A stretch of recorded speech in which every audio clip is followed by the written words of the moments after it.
നമ്മൾ രാവിലെയിലേക്ക് മടങ്ങിയെത്തുമ്പോൾ വീണ്ടും തേവലക്കരയിലേക്ക് പോവുകയാണ്. കൊല്ലം തേവലക്കര ബോയ്സ് ഹൈസ്കൂളിൽ ഷോക്കേറ്റ് മരിച്ച 8ാം ക്ലാസ് വിദ്യാർത്ഥി മിഥുന്റെ അമ്മ അല്പസമയത്തിനകം നെടുമ്പാശ്ശേരിയിലെത്തും. മിഥുന്റെ അനുജൻ സുജിനും ബന്ധുക്കളും അയൽവാസികളും വിമാനത്താവളത്തിൽ എത്തിയിട്ടുണ്ട്. ആദ്യം ഡാനി പോളിന്റെ റിപ്പോർട്ടിലേക്ക്.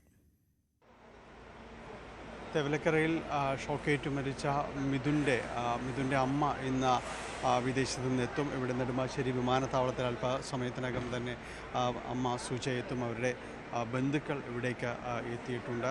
അതോടൊപ്പം തന്നെ സമീപ പ്രദേശ അയൽവാസികളടക്കമുള്ളവർ ഇവിടേക്ക് വന്നിട്ടുണ്ട്. എപ്പോഴാണ് ഇവിടേക്ക് വരുന്നതെന്ന് പറഞ്ഞിരിക്കുന്നത്? ഇന്ന് രാവിലെ എത്തും അല്ലേ? രാവിലെ ഇവിടെ 9 മണിക്ക്. 9 മണിയുടെ ഫ്ലൈറ്റാണ് എത്തുന്നത്. ഇവിടെ ആരൊക്കെ എത്തിയിട്ടുണ്ട്? ഇപ്പോൾ ഇവിടെ പിന്നെ കുട്ടിയുടെ അമ്മയുടെ ചേട്ടത്തിയുണ്ട്, തൊട്ട് അടുത്ത ബന്ധുക്കളുണ്ട്. പിന്നെ ഇവിടുത്തെ ക്രമീകരണങ്ങളൊക്കെ പൂർത്തിയായോ? എന്താണ് ക്രമീകരണങ്ങളെല്ലാം പൂർത്തിയാവുന്നു. പഞ്ചായത്ത് ഞാൻ കഴിഞ്ഞ പഞ്ചായത്ത് പ്രസിഡന്റ്, ഇപ്പോഴത്തെ ആശാ വർക്കർ കൂടാണ്. അധികം നാളായോ സുജ അവിടേക്ക് പോയിട്ട്, വിദേശത്തേക്ക് പോയിട്ട്? ഇല്ല, 7 മാസം. ഇനിയിപ്പോൾ നേരെ നിങ്ങൾ വന്നിട്ട് വീട്ടിലേക്ക് പോവുകയാണ് അല്ലേ? നേരെ വീട്ടിലേക്ക്. മറ്റു ബന്ധുക്കൾ ഇവിടെ വന്നിട്ടുണ്ടല്ലേ? ഇതിൻ്റെ അനുജനും എത്തിയിട്ടുണ്ടല്ലേ? ഉണ്ട്, കുട്ടിയുടെ അനുജനുണ്ട്, സുജിൻ. എന്തായാലും പഞ്ചായത്ത് ഭാരവാഹിയോടൊപ്പം മറ്റ് ബന്ധുക്കളടക്കമുള്ളവർ ഇവിടേക്ക് വന്നിട്ടുണ്ട്. വന്നു കഴിഞ്ഞ് നേരെ വീട്ടിലേക്ക് പോകും. ക്രമീകരണങ്ങളൊക്കെ അവിടെ സ്കൂളിലോട്ട് 10-11 മണിയാകുമ്പോഴത്തേക്ക് കുഞ്ഞിനെ കൊണ്ടുപോകുന്നു പറഞ്ഞു. അവിടെ പൊതുദർശനത്തിന് വെച്ചിട്ട് പിന്നെ ഒരു 12 ആകുമ്പോഴത്തേക്ക് വീട്ടിലോട്ട് കൊണ്ടുവരത്തക്ക രീതിയിലാണ്. ഹോസ്പിറ്റലിൽ എടുത്തിട്ടേ 10 മണിയാകുമ്പോഴത്തേന് സ്കൂളിൽ പൊതുദർശനം നോക്കുമെന്ന് പറഞ്ഞു. അവിടെ ഇവിടെ പറയുന്ന ആ കൊച്ചിൻ്റെ വല്യമ്മയില്ലയോ, അമ്മയുടെ ചേട്ടത്തിയുണ്ട്. പിന്നെ ഞങ്ങൾ അയലത്തുകാരാണ്. അയലൊക്കെ ബന്ധുക്കാർ. ഇത് പഴയ പഞ്ചായത്ത് പ്രസിഡന്റാണ്. വന്ന ഉടനെ പോവുക. ഒരു 5 മണിക്കാണ് ഇതിൻ്റെ സമയം വെച്ചേക്കുന്നത്, അടക്ക സമയം.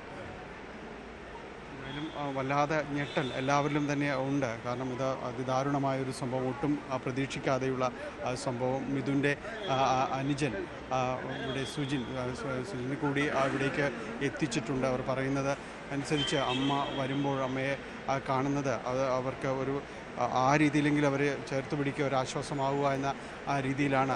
അതുകൊണ്ട് മിഥുൻ്റെ അനുജൻ കൂടി ഇവിടേക്ക് എത്തിയിരിക്കുന്നു.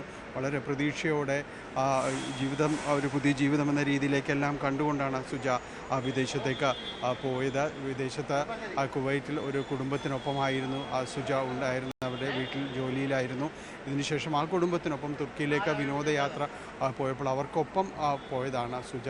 തിരിച്ചും മകൻ്റെ ദാരുണമായ മരണമറിഞ്ഞതിന് ശേഷം ഇപ്പോൾ തിരിച്ച് കുവൈറ്റിലേക്ക് എത്തുകയും അവിടെ നിന്ന് ഇന്ന് അല്പസമയത്തിനകം കൊച്ചിയിലേക്ക് ഇവിടേക്ക് മടങ്ങിയെത്തുകയും ചെയ്യുന്നു. തിരിച്ച് ബന്ധുക്കൾക്കൊപ്പം ഇനി മകനെ അവസാന യാത്ര അയക്കാൻ വേണ്ടി തിരികെ നാട്ടിലേക്ക് എത്തുകയും ചെയ്യും. കൊച്ചിയിൽ നിന്ന് ക്യാമറമാൻ മനോജിനൊപ്പം ഡാനി പോൾ, ന്യൂസ് 18. മിഥുൻ്റെ അനിയനും ഒരു നല്ല ജീവിതം കെട്ടിപ്പടുക്കുവാൻ വേണ്ടി വിദേശത്തേക്ക് വീട്ടുജോലിക്കായി പോയതാണ് മിഥുൻ്റെ അമ്മ എന്ന് നമുക്കറിയാം.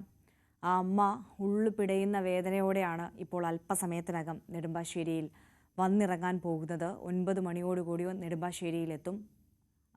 അമ്മയെ സ്വീകരിക്കുവാൻ വേണ്ടി അയൽവാസികളും ഒപ്പം മിഥുൻ്റെ കുഞ്ഞനിയനും അവിടെ എത്തിയിട്ടുണ്ട്. എന്തായാലും പെട്ടെന്ന് ഈ ആളുകളൊക്കെ ഒപ്പമുള്ളതും മകനെ, ഇളയ മകനെയെങ്കിലും കാണാൻ സാധിക്കുന്നതുമൊക്കെ ആ അമ്മയ്ക്ക് ഒരു ആശ്വാസകരമാകും. ഇവരെല്ലാവരും അമ്മയെ സ്വീകരിക്കുവാൻ അല്ലെങ്കിൽ അമ്മയെ കൂട്ടിക്കൊണ്ടുവരുവാൻ വേണ്ടി അവിടേക്ക് പോയതെന്തായാലും ആ അമ്മയ്ക്ക് വലിയ ആശ്വാസമാകുമെന്ന് നമുക്ക് കരുതാം.